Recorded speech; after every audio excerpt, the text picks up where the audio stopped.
In New York City, we recently had an election where the Democratic primary was won by an avowed socialist, even a Marxist. And I happened to see the other day a montage of interviews with young people asking them why they voted for the socialist. Almost all of them said pretty much the same thing. They thought that the biggest problem with capitalism was it was so based on individualism. And we need less individualism and more sense of community and more sense of the collective, etc. But as someone who has worked both in corporate America and been an entrepreneur, I've also worked in nonprofit organizations, so I think I'm familiar with both models. And most people, I think, mistakenly think that corporations are very, very individualistically oriented, capitalistic, individualistic, whereas if you're a cooperative, socialistic kind of a person, you're probably going to be more comfortable working in a nonprofit organization. I have found exactly the opposite. What people complain about in a corporation is the idea of feeling like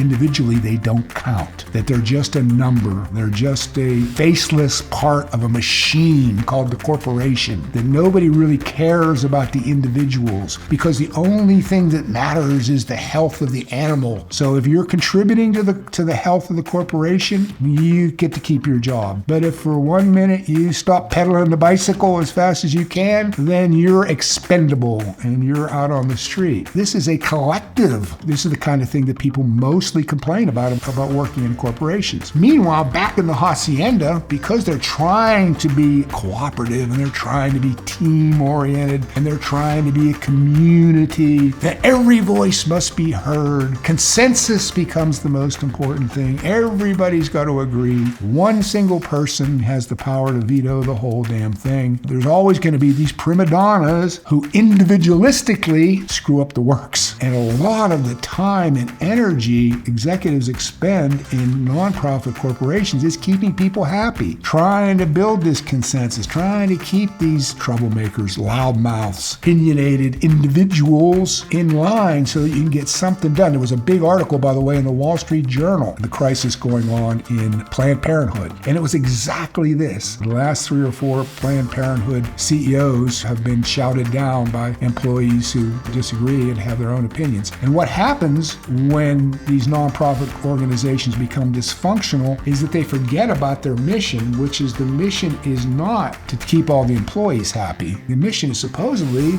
if you're dealing with the homeless or you're dealing with some other charitable outreach, to deal with those people that are supposed to be your clients. And this ends up getting lost in the shuffle. So capitalism is far less individualistic. There's far more room for individualism in the nonprofit than there is in the corporation.